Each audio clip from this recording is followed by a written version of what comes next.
me, family comes first, but food comes a very close second. I love it. It's the joy of growing. It looks like ringlets, doesn't it? Cooking. It's a bit of all right. And eating it. Well, it can't be bad if I'm having a second lot. How are you, man, Mary? I'm getting a bit sort of happy. And I love meeting the people who share this passion. Exquisite. And best of all, there's still so much wonderful food to discover. Gorgeous colour, look at it. It's most exciting. Looking good. So let's get cracking.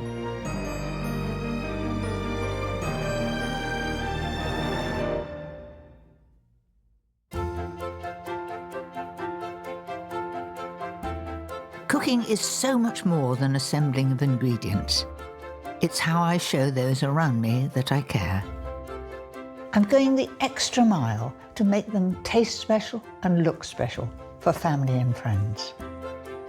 Like this gorgeous family favourite with a side that I just can't resist. A delicious open tart, perfect for any outing. And the most impressive of chocolate cakes. But first, a recipe that's such a winner with any family. A magnificent roast that will have everyone cheering for more. When you want to push the boat out, there is nothing quite like roast beef. Doesn't that look beautiful? I'm going to season it first of all with salt, rubbing that in. Add a little black pepper, drizzle with sunflower oil, then straight into a piping hot pan.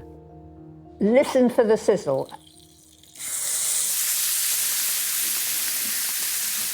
And I'm certainly not cooking the beef, it's just browning it. The idea is that you're getting a crust all round the beef. That looks really good. And don't forget the ends.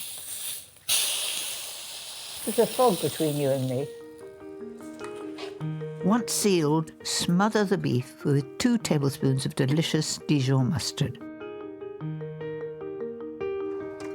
To make it even tastier, lay the fillet on fresh rosemary before sliding into a 200-fan oven for about 20 minutes.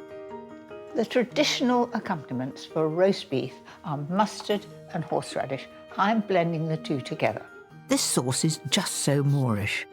Start with fresh horseradish, if you can. And it grates very easily, just like you would ginger. I think that's about 2 tablespoons. 150 ml of creme fraiche and the same of mayonnaise will balance out the horseradish perfectly. Then I'm going to add 2 teaspoonfuls of Dijon mustard,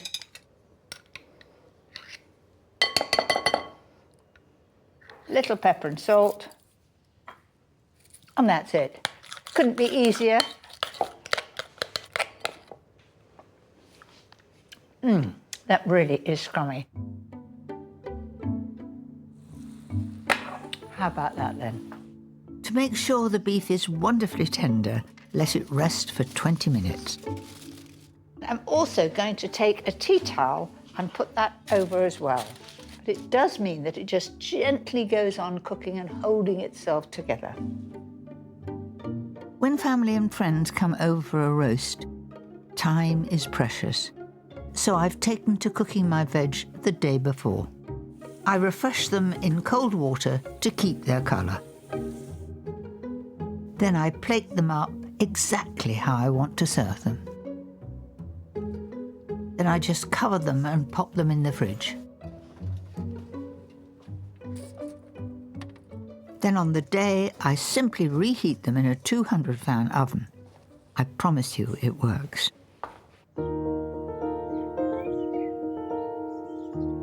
Now the beef has rested nicely, let's bring it all together. The knife is going through like butter. Just look at that. Isn't it perfect? Gosh, that's just as I would like it to be. And to top it off, that glorious reheated veg. Did you notice the moment it came out of the oven and I revealed it? Piping hot, lots of steam. Look at this vibrant dish. It really is a no-fuss way to feed everyone. I really love doing vegetables like this because when friends come round, I'm very organised and I can join them with a drink and the odd canapé.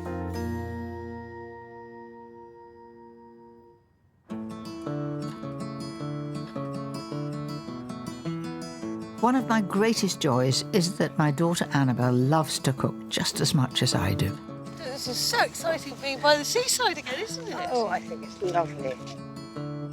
We also share a passion for foraging in the great outdoors. When you were little, we'd always go blackberrying and mushrooming and always seeking for things. As a treat, Annabelle has brought me to the idyllic Carmarthen Bay to meet foraging expert Craig Evans. Well, that's Craig there, is it? Yes, And his dog. dog Cow. He's a real character.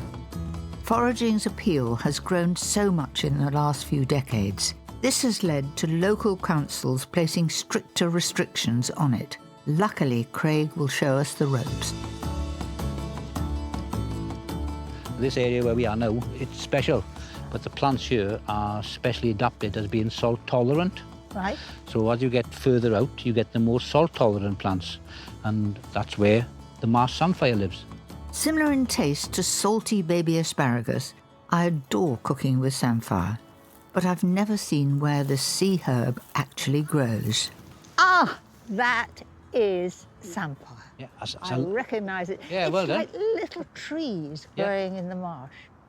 Let's get some. I thought I might sink down into the mud. Of course, it's not wait. like that, is it? You will over there, but do you we'll mind? find you. So, Go. out of the way, boy. Come Out on. of the way. Right. Don't take too much from one place. Try and vary Okay. the location where you cut it from. The reason is because they're annual plants, which rely on self-seeding year on year, we need to cut a bit here, a bit there, so we'll leave some to self-seed for next year. Mum, are you enjoying this? Am I enjoying it? I'm in heaven. Annabelle, you know, it would be really good to just have samphire with butter with a poached egg on top. Oh, delicious. Like you do with asparagus. It's as good as asparagus. It's delicious. Enjoying the great outdoors is our family tradition. But when I want to make something special for them at home, it's this scrumptious recipe for samphire and roasted salmon that I turn to. My family love it. To give the salmon a bit of a lift, I'm having a crust on top. Spread a generous dollop of soft butter across each fillet. Then add a good sprinkle of paprika to 25 grams of semolina. The paprika makes it get extra golden brown. And season.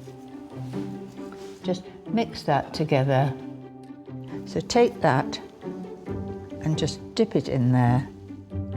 Once the fillets are nicely covered, I'm going to place them on a bed of fresh parsley stalks to infuse more flavour into the flesh. And they're ready to cook. To go into the oven at 180 and it'll take about 15 minutes. Salmon can take big flavours, so I'm serving a preserved lemon sauce with it. This sauce is so delicious. Whoever tastes it will lick their plate clean. Simply add 2 preserved lemons to fresh parsley and whiz together.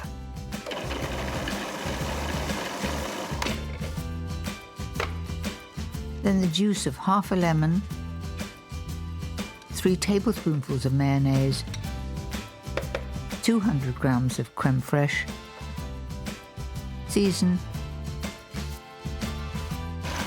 and blend until smooth.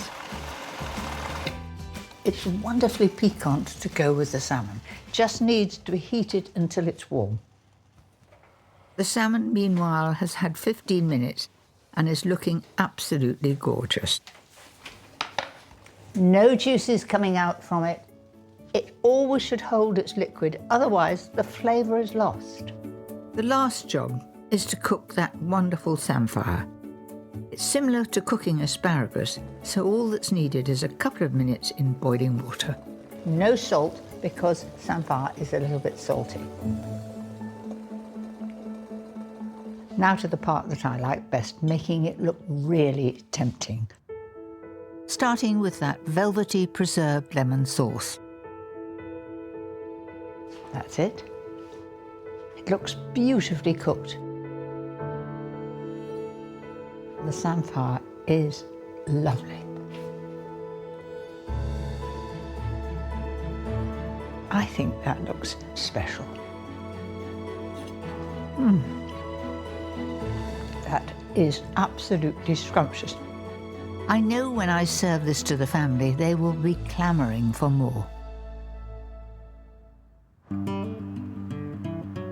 Back in Carmarthen Bay, Annabel and I are in awe at all the other wild foods that Craig is unearthing. And what an abundance it is. There's about 30 or 40 different things you can eat in where we are now. Do you like radish? I'm not mad about radish, but I'm willing to try anything. A little bit there, and I will pick.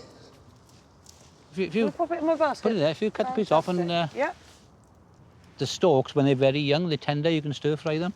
That's definitely radish, but on the milder side. While it never ceases to amaze me how many wild plants are perfectly edible, over the years I've learnt not to eat anything until I know exactly what it is. This thing here, it's called sea spinach or sea beet. It's the ancestors of all sugar beets and beetroots. And use it just as you would spinach. What do you think? I wouldn't know that wasn't spinach, you know. There's only one thing that beats freshly picked sea vegetables, and that's freshly picked sea vegetables cooked on the beach. On the platter there, you've got some flowers of sea radish, and we've got wild garlic then in various stages. What's this? It's a seaweed surprise, OK? It's known as pepper dult. Have a taste and see what flavour you get. It's a lovely texture. It's certainly garlicky. Yeah, yeah. And now the bit I've been looking forward to, cooking this glorious forage bounty in some wild garlic butter. That looks good, doesn't it? Oh, There we are. Delicious, isn't it? How good is that? amazing. Put it in there. Doesn't that look so beautiful? Oh, it doesn't get better than that one.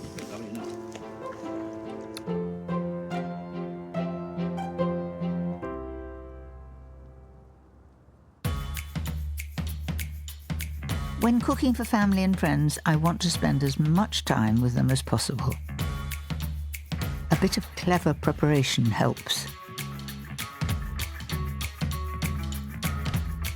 I've got a great tip for lining a tin. Turn the tin upside down and simply mould the foil around it. That's fitting absolutely beautifully. Just lift that back like that. Turn the tin back again. And that's an exact fit. It keeps it clean and is easy to lift out. If you want to make a cake and you've forgotten to take the butter out of the fridge, here's a very good way of softening it. Simply cube the butter and place in a bowl of lukewarm water. Leave for 4 or 5 minutes, strain,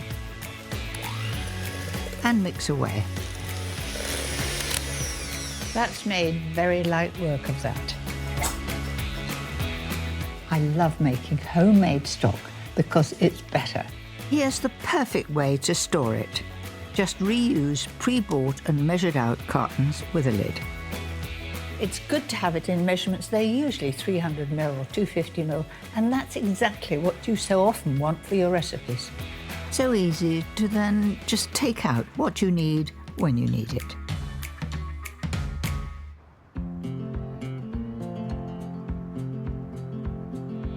It's not just my family who fill my life. My closest friends have been there for me through thick and thin. 30-year-old Carlisle-born Harrison Ward fully appreciates that sentiment. Well, I'll do my best with the weather for you, Mary. I think you've done brilliantly. Although hard to imagine now, just a few years ago, this fit and healthy young hiker was in a very different place. The Cumbrian landscape not only offered an escape, but a salvation. I found myself in quite, a dark place with various mental health issues and drinking too much. I was taken up the top of here by a friend and frog marched up to the summit of Blencathra. What, right up there? Absolutely, yeah, that was my first one, but that was the one that started it all. So, when you stood there and you looked down, what did you feel? It was just sheer determination, really, to leave that man I became behind and sort of try and become a better person. The hills just provided that sort of escape for me, really. It was something that really sung to me and almost grew a new addiction in itself, just looking out onto these views below. That was a good friend that took you on that day. Yeah, and he actually bought me a pair of boots because I was completely penniless at the time, really. And it was a huge moment of faith and support. Aren't you a very keen cook as well? I am, yeah. It's something I've taken into the fells with me. So in here I've got plenty of bits. I've got my camping stove, lots of equipment, all different ingredients. And we're going to try and knock up sort of a dish you do in the restaurant or at home on the fell side here. Well, I'm hungry. Great stuff. Well, let's find a spot then. Right. In these parts, Harrison is now known as the Fell Foodie. He hikes through the magnificent hills before cooking from scratch almost every single day in the summer. Looks like a good spot down here, Mary, across this stream. This doesn't seem like a normal picnic at all. And it's not. He's so passionate about cooking that Harrison carries all his measured ingredients and cooking equipment in that backpack. Plenty of bits and bobs. That looks like sugar. That's sugar in there, yeah. We've got some castor sugar, some flour in one of the other pots. I say we can do the washing up in the stream, can't we?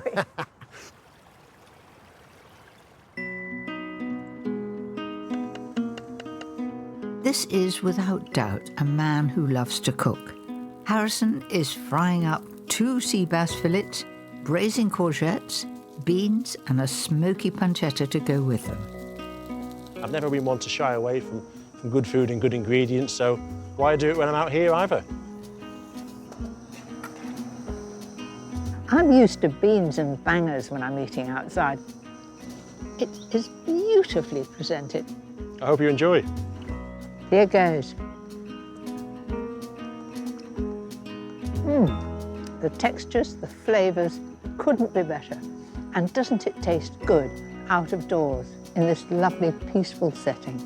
Nothing better.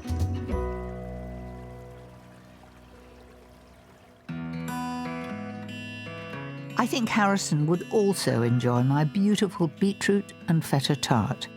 I often make this on a weekend for friends. This is a great, rustic, feel-good tart. I'm starting with shop-bought puff pastry, and why not? It's very easy, it's already rolled. You might want to make it just a little bit longer. And rather than doing it in a square, I've done it in an oval. It needs to have a lip so that my filling doesn't fall off.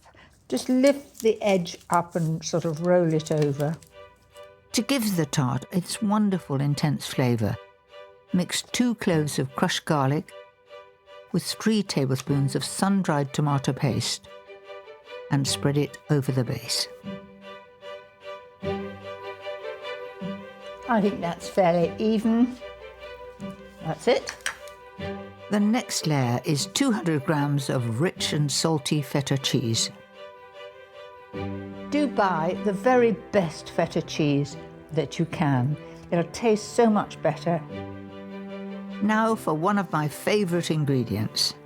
I just love beetroot. It has such a hearty flavour and it is so versatile. You can have it hot or cold, and it's lovely to have pickle too. These ones have been simply boiled and sliced. Already that looks quite spectacular. Just add a little seasoning and olive oil before popping into a 180 fan oven for about 20 to 25 minutes.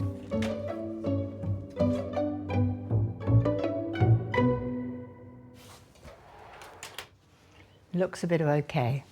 The tart may look ready to eat, but I want to make it even more special with a handful of fresh rocket, oven-roasted peppers, and a delicious dressing.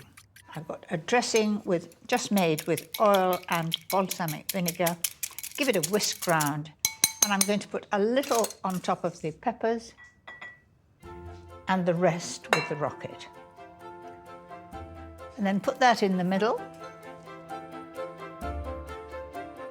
I think it looks very tempting, really colourful.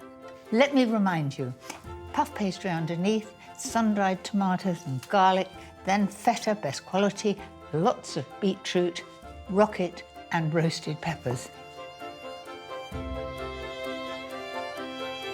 I simply love to cook this.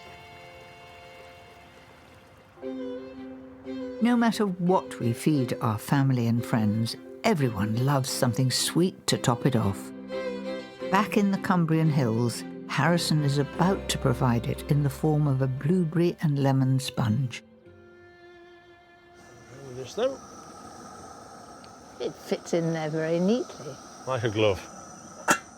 Now this cake, when it comes out, it's going to look a bit drunk because we're on a hill, but that's part of its charm, isn't it? Absolutely, yes. Yeah, we try and present things as well as we possibly can, but we are in the outdoors after all, cooking on camp stoves. Well, I've seen cakes made in a caravan, but I have never seen a cake made on a fell.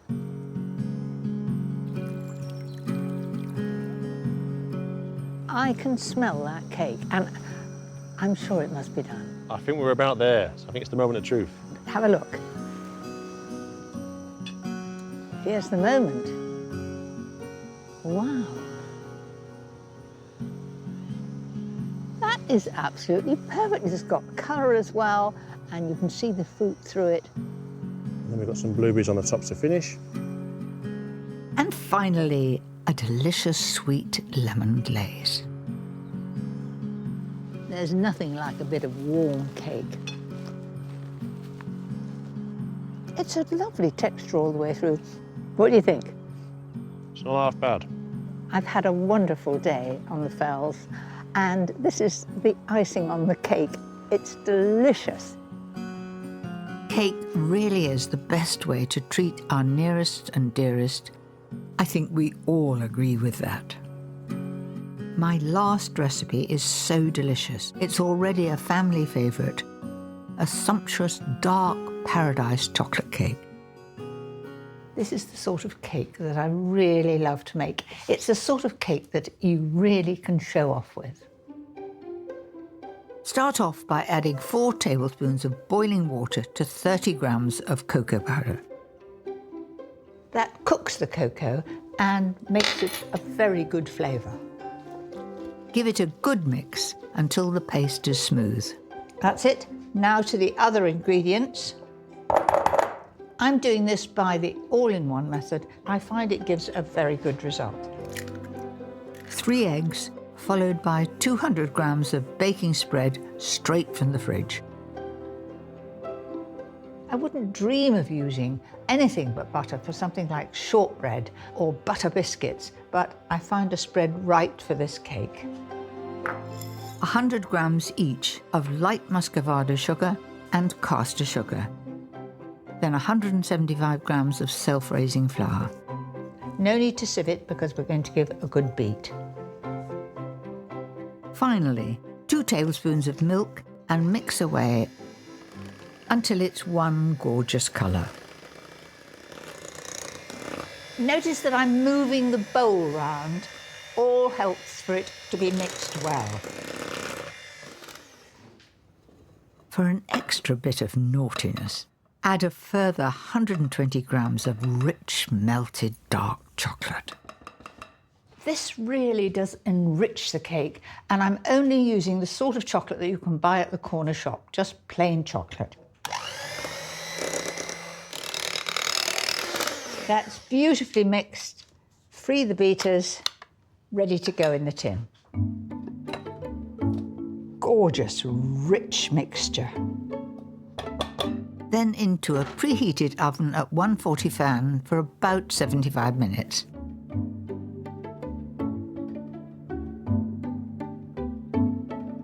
When it's done, you can smell it from the next room. It's wonderful. Now, don't be alarmed when you take that cake out of the oven. with the crack. I've made it several times. It's always got a crack, and it doesn't matter at all because you cover it up with the apricot jam and then the icing. The icing is to die for. Carefully bring 200 ml of double cream to a gentle simmer, then add yet more dark chocolate, 200 grams this time. Go on stirring until all the chocolate has melted. This gorgeous topping will need to chill slightly, giving me time to coat the cake in a layer of luscious apricot jam. If there are little bits of apricot, what does it matter? It's rather nice. You can sieve it if you want to. That's what I was taught to do. But some things life's a bit short. Now on with the icing. You're looking at this and you're thinking, gosh, that's generous. And why not? This is sheer indulgence. This cake is such a chocolate explosion, so there's only one way to decorate it. With even more chocolate. I was driving through London the other day and I thought and looked up at the Shard, and I thought that would be great on the top of a cake. And that's exactly what I'm going to do, and you don't need to pipe. It's not complicated. I've spread some melted white chocolate across a tray, That's it. and I'm just going to let myself go with some dark melted chocolate. I'm going to just zigzag wildly across the top and hope for the best. Make them as thick or as thin as you like. I'm getting a bit sort of happy. So while I'm licking the bowls, I'll leave that to set in a cool place. Now for the final touches. That's it. Am I going to drop it? I'm not going to drop it. Come on, there we are. Not too difficult. It doesn't matter what the celebration is. I bet you this will be the centerpiece.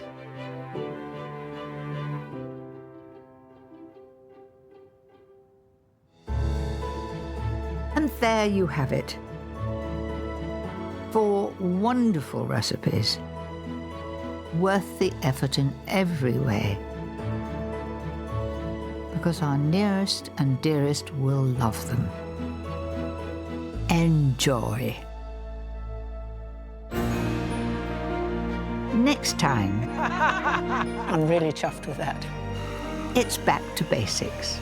That'll give you confidence, ready to get going. How are you, man, Mary? How are you? With recipes perfect for beginners. Everyone would think you're rather an expert.